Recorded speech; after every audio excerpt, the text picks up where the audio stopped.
Para nuestro tema número 10 tenemos el tema de los discursos evangélicos en nuestro curso de Jesús de Nazaret. Empezamos en el nombre del Padre, y del Hijo, y del Espíritu Santo. Amén. Padre nuestro que estás en el cielo, santificado sea tu nombre. Venga a nosotros tu reino. Hágase tu voluntad en la tierra como en el cielo.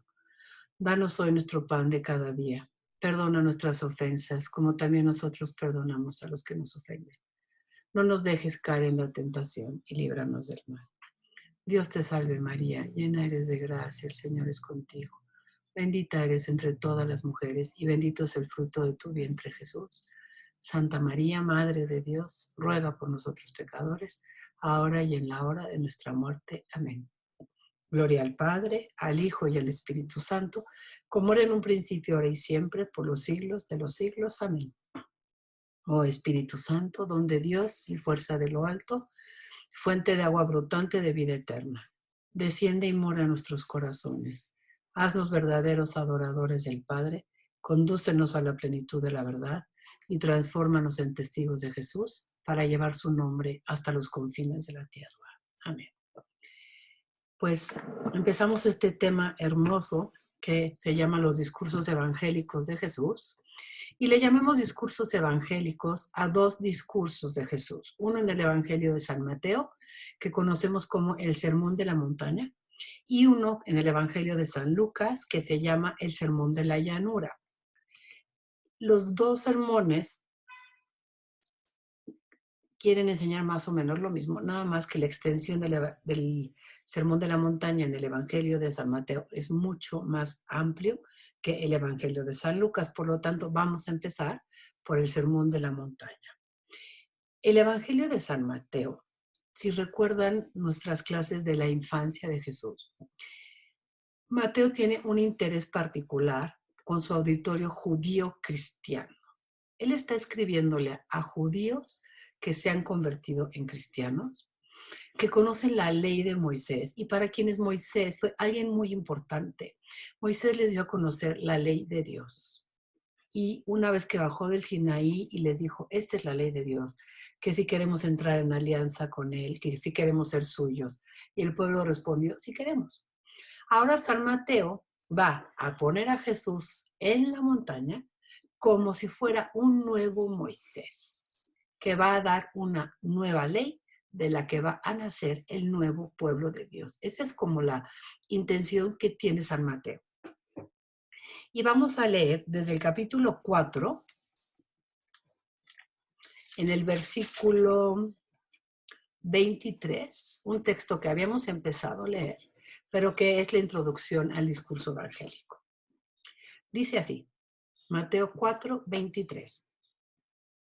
Recorría Jesús toda Galilea, enseñando en sus sinagogas, proclamando la buena noticia del reino y sanando las enfermedades y dolencia de la gente. De modo que su fama llegó a toda Siria. Le traían a todos los que se encontraban mal con enfermedades y dolencias, endemoniados, lunáticos y paralíticos, y él los curaba. Y aquí dice, y que le siguió una gran muchedumbre de Galilea, Decápolis, que es una región que está del otro lado del Jordán, formada por 10 ciudades, gente de Jerusalén, de Judea y del otro lado del Jordán. O sea que, escribiendo judio-cristianos, Mateo les está enseñando que el auditorio al que Jesús va a dirigir su enseñanza es un auditorio más universal. No nada más les está hablando a judíos, sino les está hablando a cualquiera que quiera escuchar su mensaje de salvación. Entonces, Jesús es presentado como un legislador como lo fue Moisés. Así como Moisés subió al monte y le dio al pueblo la ley de Dios en el Sinaí, ahora Jesús, como un nuevo Moisés, es presentado por Mateo en un monte llevando la ley de Dios, pero la va a llevar a su plenitud. Vamos a leer más adelante cómo. ¿Sí? Y dice, capítulo 5, viendo la muchedumbre, subió al monte y se sentó. Ese gesto de sentarse era el gesto propio del maestro. Entonces Jesús va a enseñar, se va a portar con la gente como un maestro, pero Jesús va a tener una autoridad particular. Él va a enseñar lo que Él ya practica. Y ahí está la gran diferencia entre Jesús Maestro y nosotros. Ojalá el Señor nos conceda un día ser un poquito como Él y ser maestros que practiquemos lo que enseñamos. Pero como Jesús, cuando diga, ame a sus enemigos, ya lo ha hecho. Cuando diga, bienaventurados los sencillos, Él ya lo es. Su enseñanza convence, porque Él practica lo que Él es.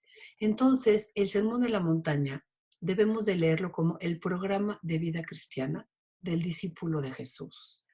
Nosotros nos encontramos probablemente en ese momento de nuestra vida en el que estamos acercándonos a Jesús como sus discípulos. Pues bien, en el Sermón de la Montaña, Jesús nos da un programa de vida virtuosa, un camino de santidad. Como Él debemos de hacer este programa de vida.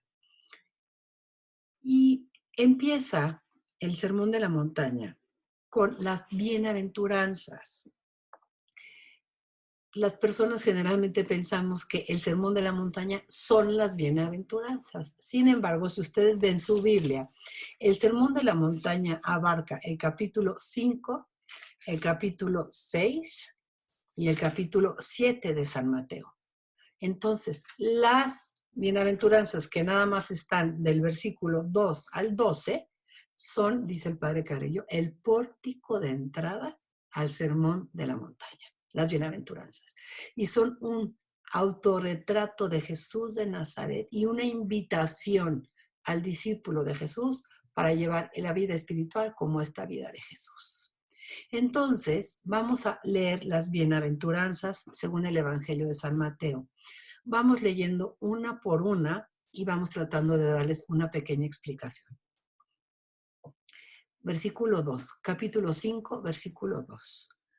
Entonces, tomando la palabra, les enseñaba así: dichosos los pobres de espíritu, porque de ellos es el reino de los cielos.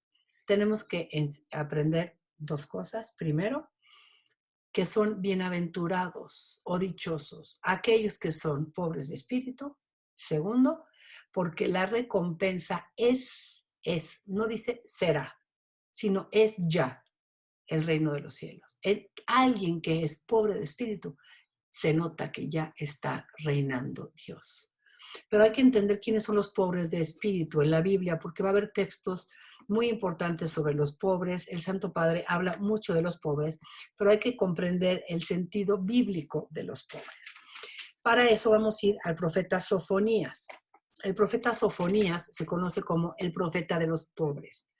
Y Sofonías y luego estos dos salmos nos van a dar como un panorama completo de quiénes son estos pobres de espíritu. No podemos decir, el pobre de espíritu es este. Es un título muy rico en la escritura que hay que aprender. El profeta Sofonías, en el capítulo 2, versículo 3, dice así: buscad a Yahvé vosotros, humildes del país. ¿Quiénes son estos humildes del país? Son los que cumplís sus mandatos, los que buscan la justicia, los que buscan la humildad. Los pobres de espíritu son los humildes que cumplen los mandatos de Dios, los que buscan la justicia. Y la justicia en la Biblia es querer hacer la voluntad de Dios. Pensemos que Jesús le decían el justo. ¿Por qué le decían el justo? No porque impartiera mucha justicia, sino porque Él siempre quiso conformar su pensamiento y sus palabras a la voluntad de Dios. Entonces, ¿quién es el pobre de espíritu? Según Sofonías 2:3, el humilde, el que quiere someterse a la voluntad divina. Ese es el pobre de espíritu. Ahora vamos al Salmo 42. Salmo 42, versículo 3. Salmo 42, versículo 3. ¿Quién es el pobre? El padre Carrillo dice, el que se reconoce necesitado de Dios. El más pobre es el que no tiene a Dios. Pedro le dice un día al tullido, en Hechos de los Apóstoles. No tengo oro ni plata, pero lo que yo tengo te lo doy. En el nombre de Jesús, levántate. Llevar a Jesús a alguien es llevarle la mayor riqueza que le podemos dar. Benedicto XVI tenía una frase algo así como: la mayor obra de caridad es dar a conocer el Evangelio, dar a conocer a Jesús a quien no lo tiene. En ese sentido, el Padre nos decía, pobres de espíritu es el que tiene necesidad de Dios. Y entonces, el Salmo 42:3 dice: mi ser tiene sed de Dios, del Dios vivo. ¿Cuándo podré ir a ver el rostro de Dios? El pobre de espíritu es el que tiene sed de Dios. Y luego en el Salmo 62, en el versículo 11, leemos esta palabra: ¿quién es el pobre de espíritu? No confiéis en la opresión, no os atraiga la rapiña. A las riquezas se aumentan, no apeguéis el corazón. El pobre de espíritu es a él que, aún teniendo bienes materiales, permanece con un corazón desprendido. Entonces, en la Biblia, los pobres de espíritu son los humildes, los que reconocen lo que son delante de Dios, los que buscan cumplir con la voluntad de Dios. Es que vean la lógica. Si una persona busca cumplir la voluntad de Dios, alcanzará el cielo. Entonces, lo que está diciendo San Mateo es lo mismo. Bienaventurados los pobres de espíritu, porque de ellos es el reino de los cielos. Una gente que ya hoy vive bajo la voluntad de Dios, diciendo: Señor, yo libremente quiero hacer tu voluntad, ya está dejando que Dios reine en su vida. La recompensa es para hoy. Segunda bienaventuranza. Regresamos al Evangelio de San Mateo, capítulo 5, versículo 4. Dichosos los humildes, porque ellos poseerán en herencia la tierra. Sí, aquí me salté, pero vamos a los humildes primero, ¿sí? ¿Quiénes son los humildes? Son los mansos, ¿sí? No mensos, decía el Padre, sino mansos, el que no responde al mal con mal, no es tampoco el dejado, sino el manso. Vamos al Salmo 37 para ver cómo nos ayudaría. El Salmo 37, a ver quién es el manso. Salmo 37, versículo 11. Dice así: mas los humildes poseerán la tierra y gozarán de inmensa paz. Como dice la bienaventuranza: dichosos los humildes, porque, como dice el Salmo, ellos poseerán en herencia la tierra. Estos humildes o mansos son los pequeños, los que no se vanaglorian. Son muy parecidos a los pobres de espíritu, muy parecidos. Después una bienaventuranza rarísima que creo que a nadie le gusta, que es la número 3. Dichosos los que lloran, porque ellos serán consolados. No es literal los que lloran, sino como los que esperan el consuelo definitivo. Si yo espero ser consolado, voy a ser consolado. No es que Jesús te esté diciendo: ay, bienaventurado usted que está sufriendo muchísimo y que ahora está llorando, porque algún día dejará de llorar. No, sino usted llora, está buscando ser consolado, recibirá consuelo, téngalo por seguro. Vamos al Salmo 126, versículo 5. Salmo 126, versículo 5. Al ir, van llorando, llevando la semilla. No, perdón. Voy a leer desde el versículo 4. Recoge, Señor, a nuestros cautivos, que sean como torrentes del Negev. Los que van sembrando con lágrimas cosecharán entre gritos de júbilo. Es decir, la interpretación que el Padre nos daba a esta bienaventuranza era muy bonita. Y decía: nadie se escapa del sufrimiento. Sea judío, sea gentil, sea lo que sea. Todos en algún momento de la vida vamos a sufrir algo. Pues bien, dichosos aquellos que sufran como sufrió Jesús. Acuérdense que este es el autorretrato de Jesús de Nazaret, que Mateo está escribiendo cuando Jesús ya murió y resucitó. Ya vio cómo sufrió Jesús, ya saben cómo sufrió Jesús. Y ya saben que Jesús recibió el premio mayor por haber sufrido como sufrió. ¿Cómo sufrió Jesús? Lloró en Getsemaní, probablemente le decía: Padre, Aparta de mí esto, no quiero, no quiero, no quiero, pero no se haga mi voluntad, sino la tuya. Entonces, los que lloren, los que pasen su sufrimiento con la mirada puesta en Jesús y diciéndole, Jesús, no entiendo, no me gusta, pero que se haga tu voluntad, ellos serán consolados, recibirán consuelo. La cuarta bienaventuranza dice así en el versículo 6, dichosos los que tienen hambre y sed de justicia, porque ellos serán saciados. ¿Qué es la justicia? La justicia es querer conformar mi mente, es decir, mis pensamientos y mis acciones con la voluntad de Dios. Obviamente, bienaventurados los que busquen cumplir con la voluntad de Dios. ¿Por qué? Porque ellos serán saciados. ¿De qué? De Dios. La recompensa es la misma, la tierra prometida, el reino de los cielos, Dios mismo, pero expresada de diferente manera en cada bienaventuranza. Siguiente bienaventuranza, muy importante. Versículo 7. Dichosos los misericordiosos, porque ellos alcanzarán misericordia. La misericordia es uno de los atributos de Dios, por el cual Dios se compadece de nosotros. Compadecerse, ya lo hemos explicado, quiere decir padecer con el otro lo que el otro es. Si nosotros somos así con nuestros hermanos, recibiremos de parte de Dios misericordia. Siguiente bienaventuranza. Dichosos los limpios de corazón, porque ellos verán a Dios. Es esta gente que ve a Dios en todas las situaciones de la vida. O sea, es aprender eso, a tener una mirada limpia, que no se turbe con razonamientos, escrúpulos, prejuicios, ideas mías, sino tener una mirada limpia para poder ver a Dios en las realidades de la vida. Versículo 9. Dichosos los que trabajan por la paz, porque serán llamados hijos de Dios, constructor de paz. Versículo 10. Dichosos serán los perseguidos por causa de la justicia, es decir, por querer ser como Jesús, porque de ellos es el reino de los cielos. Dichosos seréis cuando os injurien y os persigan y cuando por mi causa os acusen en falso de toda clase de males.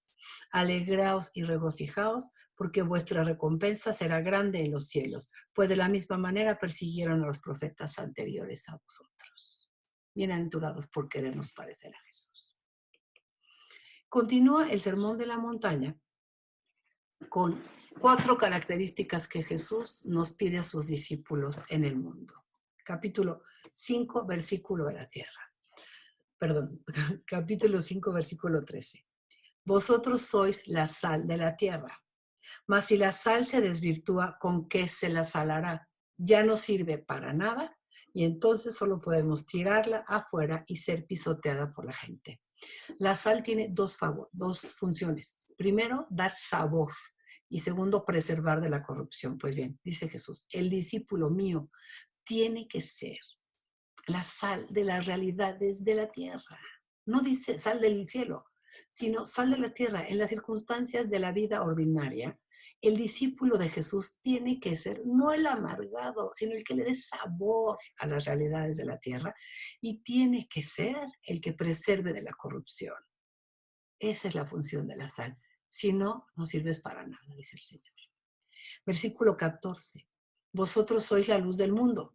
No puede ocultarse una ciudad situada en la cima de un monte, ni tampoco se enciende una lámpara para ponerla debajo del celemín, sino en el candelero, para que alumbre a todos los que están en la casa. Brille así vuestra luz delante de la gente, para que vean vuestras buenas obras y alaben a vuestro Padre que está en los cielos. Unimos estas 3. Dice Jesús, yo soy la luz del mundo. Mi discípulo debe de ser luz del mundo. Yo ya me voy, pero se quedan mis discípulos construyendo este mundo. Entonces el discípulo de Jesús debe de ser luz del mundo. Y la luz, dice Jesús, no se enciende para ponerla debajo de la mesa, ¿sí? Sino que la luz está hecha para brillar. Pero atención, dice Jesús, ¿para qué? Si ustedes hacen sus buenas obras, esas obras sean como la luz que ilumine al mundo. Y la gente, viendo tus obras, dé gloria a Dios. Esta es una enseñanza evangélica muy importante y la va a retomar San Pablo. Nuestras obras deben de hacerse para que Dios sea glorificado a través de ellas, no para que yo reciba gloria de los hombres, sino para que Dios sea glorificado a partir de las buenas obras que hagan sus discípulos. Y Jesús nos dice que brillen sus obras, por favor que brillen, porque si ustedes brillan con sus obras, el que va a salir glorificado es Dios. Y la semejanza del discípulo de Jesús con una ciudad edificada en la cima de un monte. Recuerden que en la antigüedad la gente pues no tenía mapas ni GPS, sino que se guiaban por las ciudades que estaban situadas en las cimas de los montes. Entonces dice Jesús, así debe de ser el discípulo de Jesús. Debe servir como punto de referencia de cómo debe uno portarse, cómo debe de ser el ser humano. El discípulo de Jesús tiene que servir de punto de referencia. Muy exigente el programa del Señor. Y viene un texto que se conoce como la superioridad de la ley de Jesús, en el que Jesús va a empezar con estas palabras. No he venido a abolir la ley de Moisés, porque en el fondo la ley de Moisés la dio Dios. No vengo a abolir, sino a dar cumplimiento, a decirles, vamos a superarla. No vamos a decir nada más, no mates, sino no mates, no critiques, no mates con tu boca. No quiere decir nada más no fornicarás, sino no desees en tu corazón, cuidado con lo que ves. Hay que superar la letra, como que había una materialidad de la letra en la ley en tiempos de Jesús. Y dice Jesús, nos estamos quedando como en un cuadrado. Hay que superar esta materialidad de la ley, ¿sí? La ley del evangelio que va a traer Jesús se va a colocar en un nivel superior, pero no porque elimine la anterior, sino porque la va a llevar a su plenitud, les va a enseñar cómo se debe de vivir. Entonces no son dos leyes, la ley de Moisés y la ley de Jesús, sino una sola ley que va a ser dada por Dios en un momento a Moisés y ahora perfeccionada en Jesús. Y para enseñarla, Mateo va a presentarnos 6 perfeccionamientos que son presentados como tesis y antítesis, ¿sí?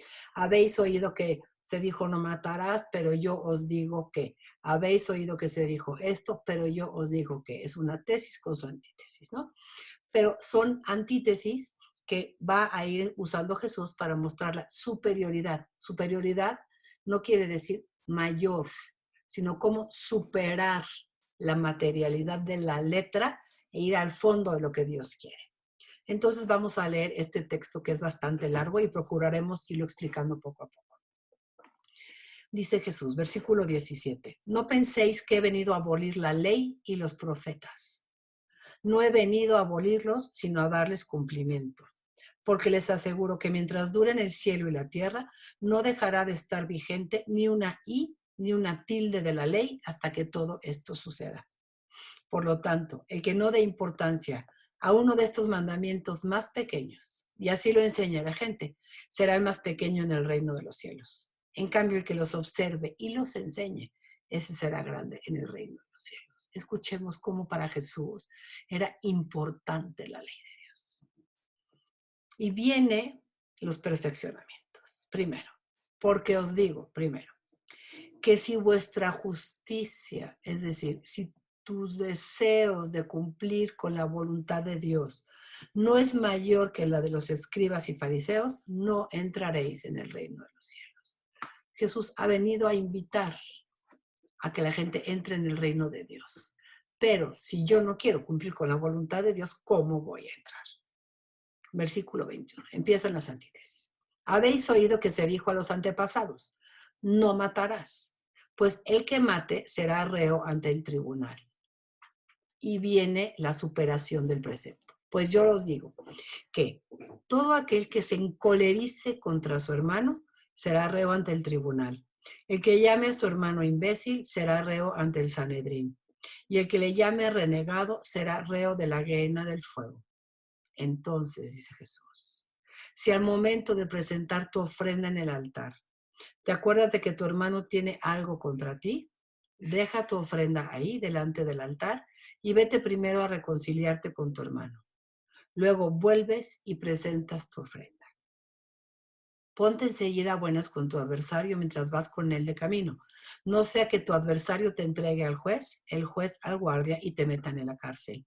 Yo te aseguro que no saldrás de ahí hasta que no hayas pagado el último céntimo. Es decir, dice, habéis oído que se dijo no matar, pero no des rienda suelta a tu ira, no te encolerices, no llames al otro imbécil, no empieces. Jesús dice, para el enojo antes de que llegues al grado de matar a alguien.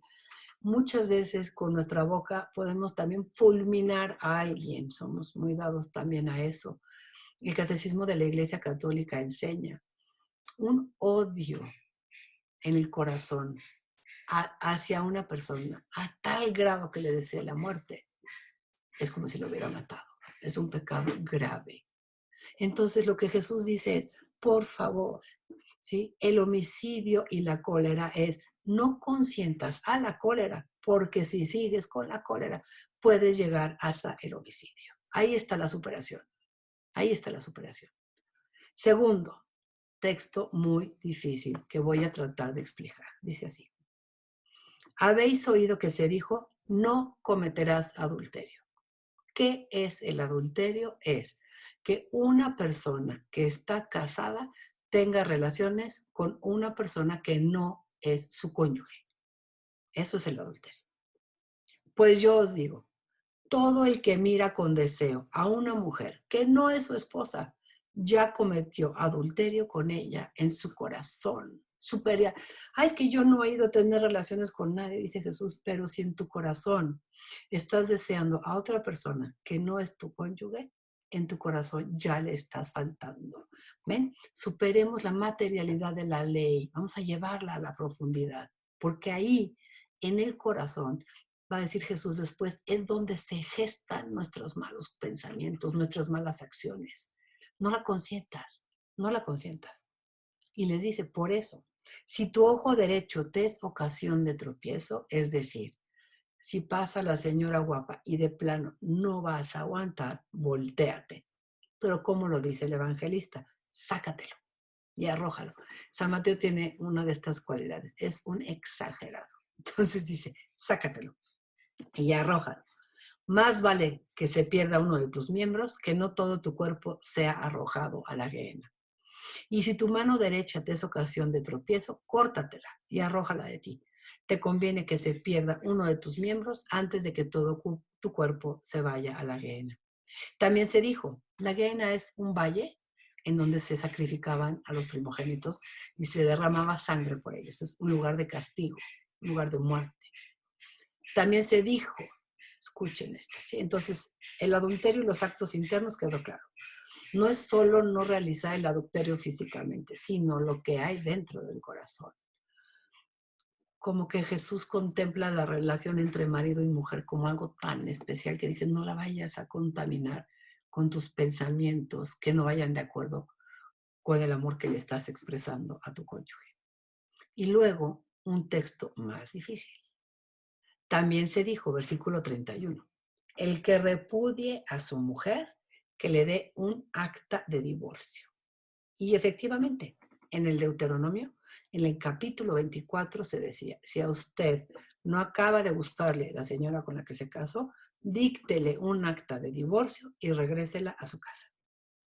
Entonces Jesús dice, habéis oído que se dijo, el que repudia a su mujer, que le dé acta de divorcio.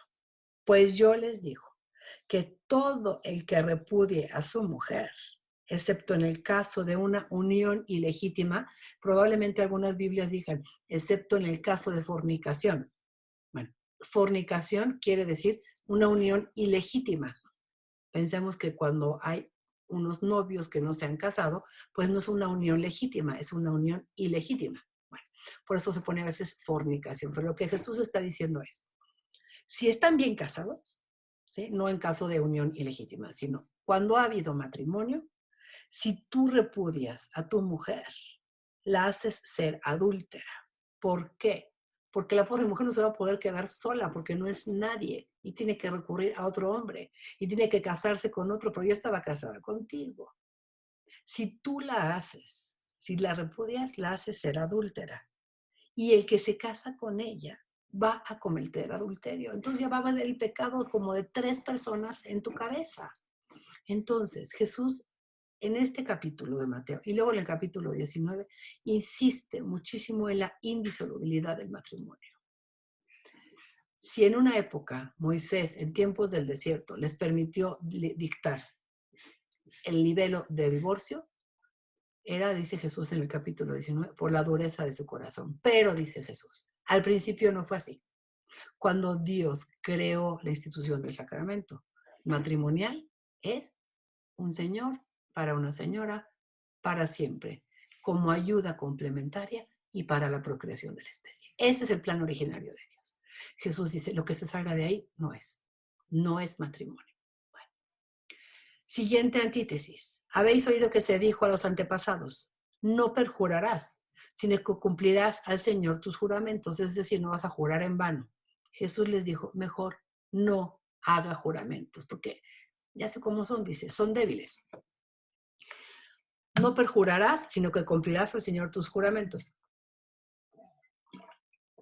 Pues yo os digo que no juréis en modo alguno, ni por el cielo, porque es el trono de Dios, ni por la tierra, porque es el estrado de sus pies, ni por Jerusalén, porque es la ciudad del gran rey, ni tampoco jures por tu cabeza, porque ni a uno solo de tus cabellos puedes hacerlo blanco o negro.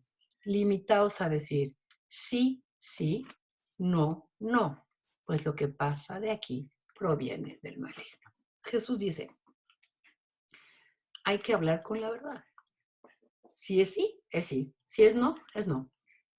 Pero eso de dije una mentira blanca, dice Jesús, eso se llama mentira. Y las mentiras vienen del mentiroso. Por eso dice, lo que pase de aquí viene del maligno.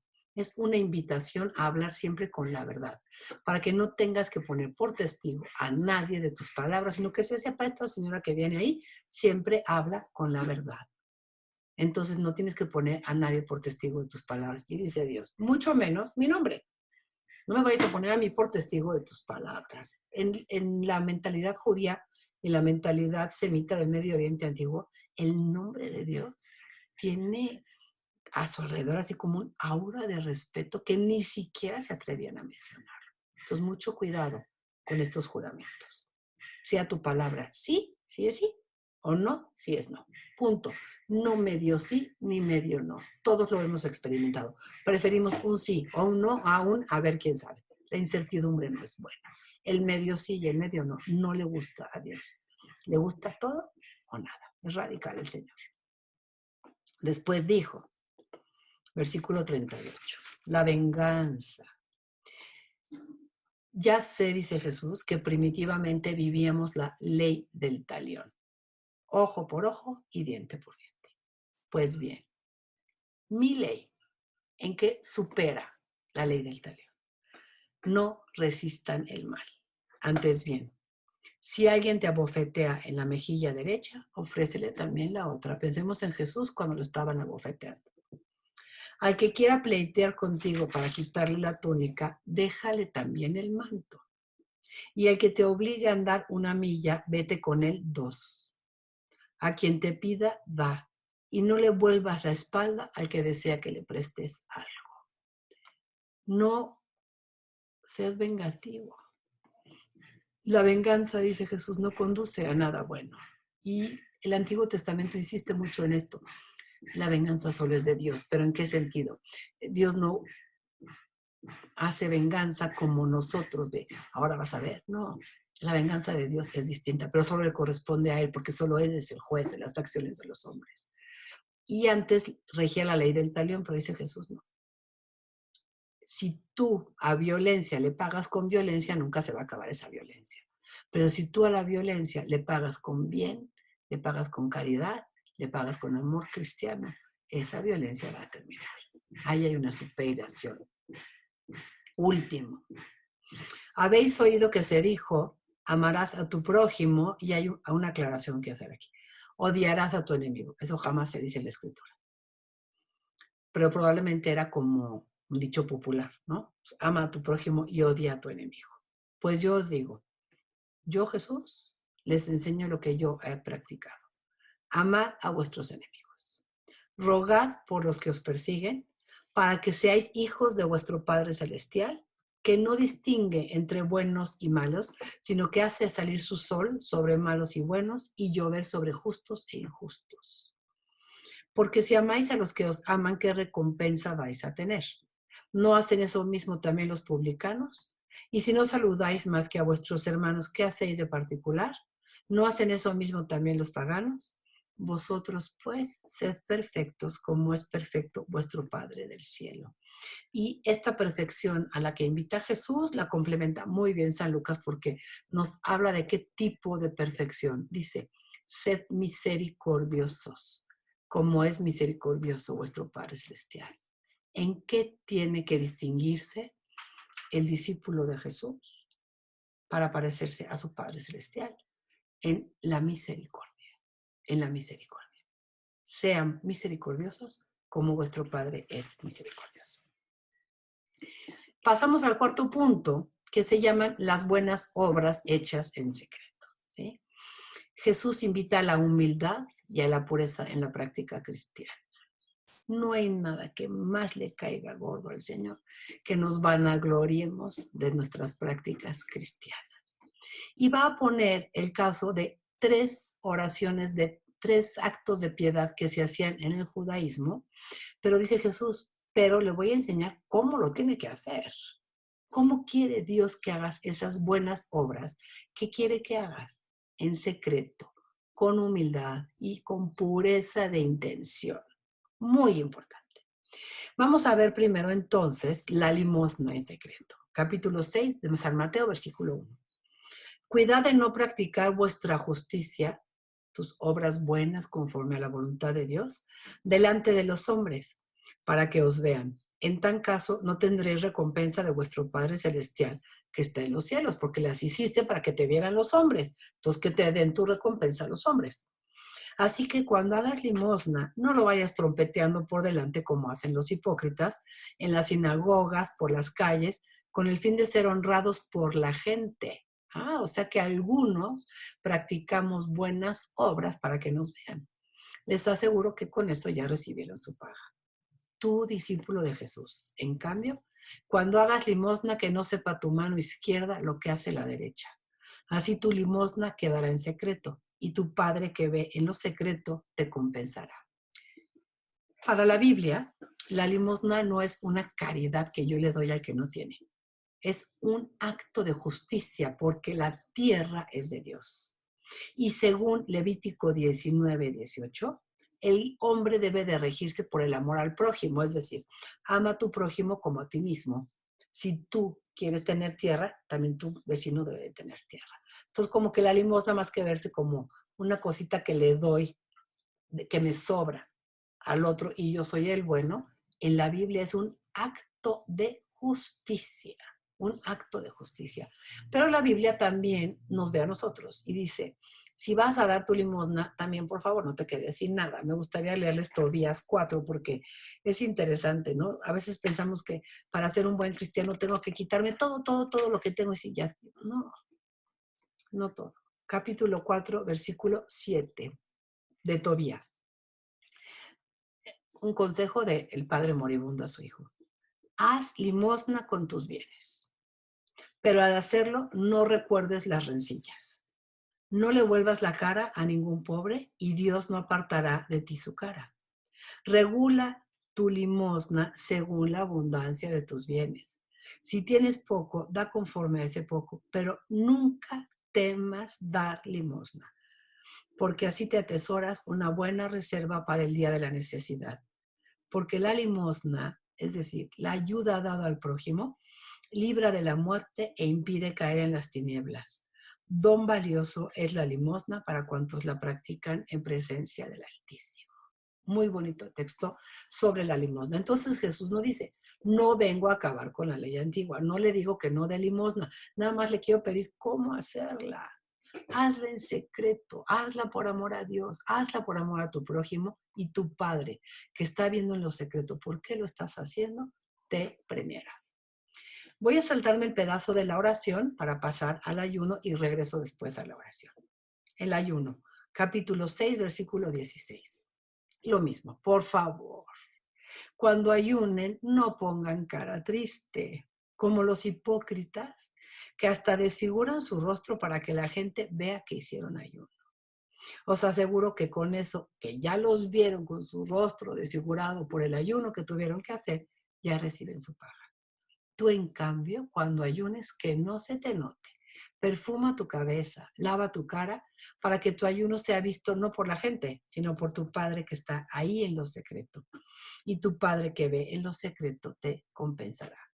En el judaísmo, además del ayuno normal, había ayuno cultual el día de la expiación, ¿no? Pero podían hacer muchos tipos de ayuno. Jesús dice, está muy bien, quiere hacer esta práctica, hágala, pero no, por favor, diga, me estoy muriendo de hambre porque sabes que estoy en ayuno, soy tan buena cristiana. Ahí, dice Jesús, perdió todo el valor, tu buena obra. Acuérdense, en el juicio final, dice el Evangelio de San Mateo en el capítulo 25, lo que nos va a acompañar, el aceite de esas vírgenes prudentes, va a ser las buenas obras. Y dice Dios, pero hechas en secreto, que no las andes trompeteando por ahí. Y nos regresamos al texto de la oración, en el capítulo 6, versículo 5, que dice así, cuando oréis, por favor, que no sea como los hipócritas, que gustan de orar en las sinagogas y en las esquinas de las plazas, bien plantados, para que las vean los hombres. Les aseguro que con que los hombres los vean, ya recibieron su paga, porque por eso lo hacían. Tú, en cambio, cuando vayas a orar, entra en tu aposento, cierra la puerta y ora, y escuchen esta palabra, a tu Padre, no a Yahvé, sino empieza Jesús a soltar estas perlas de revelación. Nuestro Dios es un Padre al que me puedo acercar con confianza filial, ante quien puedo poner todos mis problemas, pero no como en una negociación, sino ante mi Padre, que me quiere y que me quiere ayudar. Imaginen cómo sonaba esto en labios de un auditorio judío. ¿Cómo? O sea, ya ve que está en los cielos. Jesús está diciendo que lo tratemos como Padre, y dice sí. Entra y ora a tu Padre que está ahí en lo secreto, en tu corazón. Y tu Padre que ve en lo secreto te recompensará. O sea, Jesús no está eliminando la oración comunitaria, sino que dice, la oración del discípulo de Jesús es ante todo una comunicación sincera entre el creyente y Dios, que es como su Padre en lo íntimo del corazón. Y dice Jesús, pero ustedes, mis queridos discípulos, les voy a enseñar una oración propia nuestra. Y esta es una oración, el Padre Nuestro, que era muy parecida a la oración que se hacía en la sinagoga en el judaísmo del siglo I, que empezaba, exaltado y santificado sea su nombre. Jesús es un judío, pero Jesús judío nos va a hacer una oración cristiana, porque una oración judía, en vez de decir Padre Nuestro, diría, o Yahvé. Y Jesús dice, no, un salto arriba. Vamos a superar esta oración judía. Para el cristiano, Dios es su Padre y nuestro Padre. Él nos trasciende, está en el cielo, pero es nuestro Padre. Es trascendente, pero cercano. Está lejos, pero cerca. Esa es como la cualidad de Dios. Y dice, mi oración es, Padre nuestro que estás en el cielo. Y dice, santificado sea tu nombre, Señor. Que tu nombre sea respetado, que tu nombre sea conocido, que tú puedas ser Dios, que ejerzas libremente tu reinado. Venga a nosotros tu reinado. Hágase tu voluntad en la tierra que como se hace en el cielo. Es, Señor, Padre, te pedimos que reines en medio de nosotros. Te pedimos que tu nombre sea santificado, que seas reconocido por lo que eres y por las maravillas que haces en el mundo entero. Que implantes tu reinado en nosotros, Señor. Tú nos los ofreces como un don, nosotros lo aceptamos. Para que se haga tu voluntad en mí, como se hace en el cielo, que siempre se haga también en la tierra. Es decir, es una oración en la que Jesús nos enseña a adherirnos a la voluntad de Dios. A veces cuando rezamos, hágase tu voluntad, pensamos que la voluntad de Dios va a ser mala. Y nos cuesta, hágase tu voluntad. ¿Por qué? Porque no conocemos la voluntad de Dios. Pensemos en las personas que ya están en el cielo, esas personas que ya están en el cielo con el Señor.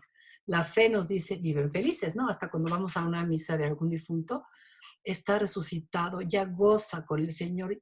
Ah, si goza con el Señor es porque en Dios, en el mundo de Dios, en el que siempre se hace la voluntad de Dios, se goza. Entonces la voluntad de Dios para nosotros no es mala, es buena, pero para podernos convencer de ello tenemos que seguir día con día creciendo en nuestro conocimiento de nuestro Dios, para que podamos querer adherirnos a su voluntad, que es siempre buena, es siempre salvífica. Y una vez que nos enseña Jesús 3 peticiones en relación con Dios, pasa a ocuparse del hombre y nos da 4 peticiones que son las necesidades más radicales del ser humano, no del judío. Cualquier hombre tiene que darle primero a su Dios el culto que se merece, adherirse a su Dios y después vivir en el mundo en el que le toca bien con sus semejantes. Y le pide a Dios, danos hoy nuestro pan de cada día. Son peticiones. Las 7 son peticiones. 3 para que Dios sea glorificado. 4 de las necesidades del hombre. La gloria para Dios. Danos hoy nuestro pan de cada día. Perdónanos. Supone que como nosotros perdonamos a los que nos ofenden. Protégenos, Señor, no nos dejes caer en la tentación, reconocernos débiles. Y la traducción original dice, líbranos del malo o del maligno, causante de todos los males. Bien importante la oración de Jesús, una oración hecha por Jesús judío para los discípulos de Jesús cristianos. Seguimos adelante con enseñanzas diversas a partir del capítulo 6, versículo 19. Son sencillas, dice así. No os amontonéis tesoro en la tierra donde hay polilla y herrumbre que corroen y ladrones que socavan y roban.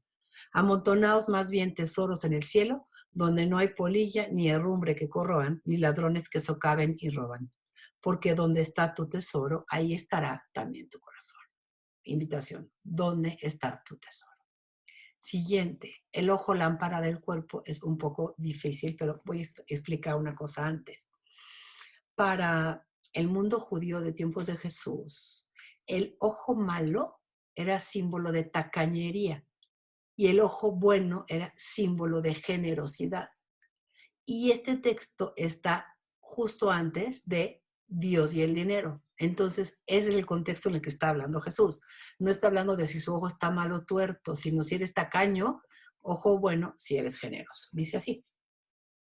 El ojo es la lámpara del cuerpo. Si tu ojo está sano, si eres generoso, todo tu cuerpo estará iluminado. Pero si tu ojo está malo, todo tú vas a quedar a oscuras. Y si la luz que hay en ti es obscuridad, pobre de ti, ¿qué obscuridad habrá? Es un texto que invita a la generosidad, nada más. Versículo 24. Dios y el dinero. Nadie puede servir a 2 señores. Porque aborrecerá a uno y amará a otro. En la Biblia, aborrecer u odiar quiere decir preferirá menos. Es lógico, si tienes 2 amos, prefiero servir a este que a este. No necesariamente tengo que odiar a uno, sino prefiero a uno sobre otro. Dice Dios, si tienes 2 amos, vas a preferir servir a uno sobre otro. Entonces, mejor no tengas 2, porque o te vas a dedicar a uno o al otro. No puedes elegir servirme a mí y servir al dinero. Tú escoge. Versículo 25, precioso texto sobre el abandono en la providencia de Dios. Por eso os digo, no andéis preocupados por vuestra vida pensando qué comeréis, ni por vuestro cuerpo discurriendo con qué os vestiréis. No vale más la vida que el alimento y el cuerpo más que el vestido. Mirad las aves del cielo, no siembran ni cosechan ni recogen en graneros, pero vuestro Padre Celestial las alimenta. ¿No valéis vosotros más que ellas? Por lo demás, ¿Quién de vosotros puede, por más que se preocupe, añadir un solo codo a la medida de su vida? Y del vestido, ¿por qué preocuparos? Observad los lirios del campo, cómo crecen y no se fatigan ni hilan. Pero yo os digo que ni Salomón en todo su esplendor se vistió como uno de ellos. Pues si Dios viste así a la hierba del campo, que hoy es y mañana se echa al horno, no lo hará mucho más con vosotros, hombres de poca fe. No andéis pues preocupados diciendo qué vais a comer, qué vamos a beber, con qué vamos a vestirnos, pues por todas esas cosas se afanan los paganos. Vuestro Padre Celestial, otra vez, habla de Dios como un Padre, ya sabe que tenéis necesidad de todo eso. Buscad primero el reino de Dios, la voluntad de Dios, y todo lo demás se les dará por añadidura. No quiero que se estén desgastando por el mañana, dice el Señor. Cada día se ocupará de sí mismo. Invitación a abandonarse en la providencia de Dios. Esta es mi vida la confío en la providencia de Dios, yo me ocupo de las cosas de Dios, con la confianza de que el Señor se ocupa de las mías. Capítulo 7, versículo 1 al 5. Cuidado con juzgar al próximo. No juzguéis para no ser juzgados, porque seréis juzgados con el juicio con el que os juzguéis y seréis medidos con la medida con la que miráis. ¿Cómo eres capaz de mirar la brizna que hay en el ojo de tu hermano y no reparas en la viga que hay en tu ojo? ¿O cómo vas a decirle a tu hermano, hermano pecador, deja que te ayude a quitarte tu pecado cuando tú tienes tantos? Hipócrita, saca primero la viga de tu ojo y entonces podrás ver para sacar la brizna del ojo de tu hermano. No necesita explicación. Versículo 6 necesita explicación. No deis a los perros lo que es santo, ni echéis vuestras perlas delante de los puercos, no sea que las pisoteen con sus patas y después volviéndose os despedacen. Lo que es santo es las cosas santas. Jesús está hablando aquí de su doctrina, la enseñanza de Dios. No la echa cualquiera que pudiera hacer mal uso de ella. Mucho cuidado. La palabra de Dios que se predica es santa, es doctrina sagrada. No echéis vuestra perla delante de aquel que la pudiera pisar, de aquel que pueda hacer mal uso de ella. Versículos 7 al 11. Pedid y se os dará, sobre la oración de petición. Buscad y hallaréis, llamad y se os abrirá. Pero ahí no termina. Porque el que pide recibe, el que busca halla y el que llama se le abrirá. Y dice Jesús, ¿acaso alguno de vosotros le da una piedra a su hijo cuando le pide pan? ¿O le da una culebra cuando le pide un pez? Pues si vosotros, que sois malos en el sentido de sois limitados, humanos, sabéis dar cosas buenas a vuestros hijos, ¿cuánto más vuestro Padre que está en los cielos les va a dar a ustedes cosas buenas si se las piden? Ay, Señor, pero yo siento que esto es bueno para mí. Él, como Padre bueno y providente, dice, pues se va a enojar conmigo, pero yo siento que no es bueno. Vamos a ayudarle para que próximamente sepa que toda mi voluntad es buena y quiera conformarse a ella. El Señor nos va a dar solamente lo que sea bueno para nosotros, porque es un buen Padre. La regla de oro, versículo importantísimo. Somos muy dados a decir, no le hagas al otro lo que no quieres que te hagan a ti. Y Jesús dice, cuanto queráis que les hagan los hombres, hacédselos también vosotros a ellos. En esto consisten la ley y los profetas. ¿Quieres que te amen? Ama. ¿Quieres que te traten bien? Tú primero trata bien. Tú ponle al otro la pauta de lo que tú esperas de él. ¿Esperas sonrisa? Sonríele. Tú primero, no esperes como todos queremos a que primero el otro te vea a ti. No, tú dale la pauta. Versículo 13. Entrad por la entrada estrecha, porque ancha es la entrada y espacioso el camino que lleva a la perdición, y son muchos los que entran por ella. En cambio, que estrecha es la entrada y qué angosto el camino que lleva a la vida, y pocos son los que la encuentran. Ay, ahí uno puede quedarse hasta triste, ¿no? De, ay, poquitos son los que se salvan. No, simplemente es, la doctrina de Jesús es exigente. En la vida nos van a aparecer muchas más opciones, otros caminos más amplios, más sencillos y menos exigentes. Y dice Jesús, tristemente, es más fácil escoger el camino ancho, pero ese camino al final del día te llevará a la perdición. Escoge el camino, el Señor parece muy exigente, pero te llevará a la vida, a la vida. Versículo 15. ya desde tiempos de Jesús. Cuidado con los falsos profetas. Guardaos de los falsos profetas que vienen a vosotros con disfraces de ovejas, pero por dentro son lobos rapaces. Por sus frutos los conoceréis. ¿Acaso se recogen uvas de los espinos o higos de los abrojos? Así, todo árbol bueno da frutos buenos, pero el árbol malo da frutos malos. Un árbol bueno no puede producir frutos malos, ni un árbol malo puede producir frutos buenos. Todo árbol que no dé buen fruto es cortado y arrojado al fuego. Así que por sus frutos los conoceréis. Muy sencillo. Y importantísimo el que sigue. La verdadera sabiduría. ¿Dónde está la verdadera sabiduría? En decirle Señor, Señor, o en hacer la voluntad del Padre. No todo el que me diga Señor, Señor, entrará en el reino de los cielos, sino el que haga la voluntad de mi Padre. Yo no le puedo decir Señor, reina en mi vida si no hago la voluntad de Dios. Y muchos me dirán aquel día, el día final, Señor, ¿qué no profetizamos en tu nombre? ¿No decíamos mucho Señor, Señor, expulsamos demonios, hicimos milagros. Entonces Jesús les dirá, de nada les sirve. Os declararé, no os conocí, apartaos de mí, malhechores. Así pues, ¿en qué reside la verdadera sabiduría? Hoy nos tenemos que quedar con eso. El que oiga estas palabras mías y las ponga en práctica, será un hombre prudente, será un hombre sabio. En la Biblia la sabiduría y la prudencia se identifican. Que edificó su casa sobre roca. Escuchar la palabra y ponerla en práctica es edificar sobre roca. Vendrá cualquier tormenta, la casa no caerá porque está edificada sobre la roca que es Jesús. Versículo 28. Cuando Jesús acabó estos discursos, la gente se quedó asombrada de su doctrina, porque les enseñaba como quien tiene autoridad y no como los escribas. Se veía que los otros hacían, pero no decían. Perdón, decían, pero no hacían. Hasta Jesús va a decir, no imiten a los escribas y a los fariseos. Escuchen lo que les dicen, pero no los imiten, porque ellos dicen, pero no hacen. Y ahora vamos al Evangelio de Lucas, que es mucho más breve el relato, en el capítulo 6, nada más unos cuantos versículos.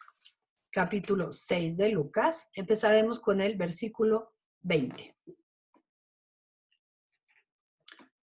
Ustedes encontrarán ahí otra vez las bienaventuranzas, nada más que San Lucas nada más presenta 4.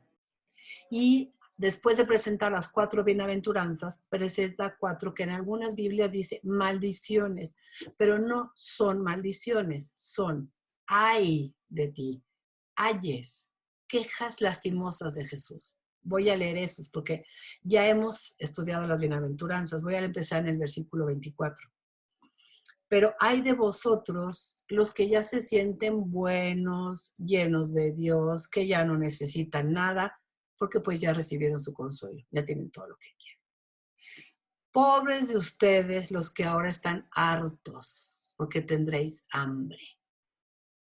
Pobres de ustedes que se burlan ahora de la vida, porque os afligiréis y lloraréis.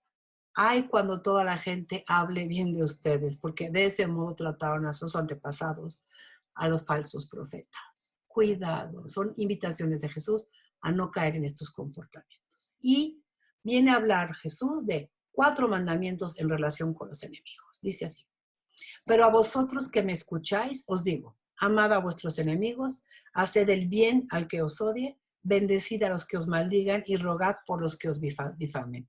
Al que te hiere en la mejilla, preséntale también la otra, y al que te quite el manto, no le niegues la túnica. A todo el que te pida, da, y al que tome lo tuyo, no se lo reclames. Tratad a los demás como queréis que os traten. Si amáis a los que os aman, ¿qué mérito tenéis? También los pecadores aman a los que les aman. Si hacéis el bien a los que lo hacen a ustedes, ¿qué mérito tenéis? También los pecadores hacen otro tanto. Si le prestan a aquellos de quienes esperáis recibir, ¿qué mérito tienes? Le estás prestando porque te vas a ganar algo más. También los pecadores prestan a los pecadores para recibir sus intereses.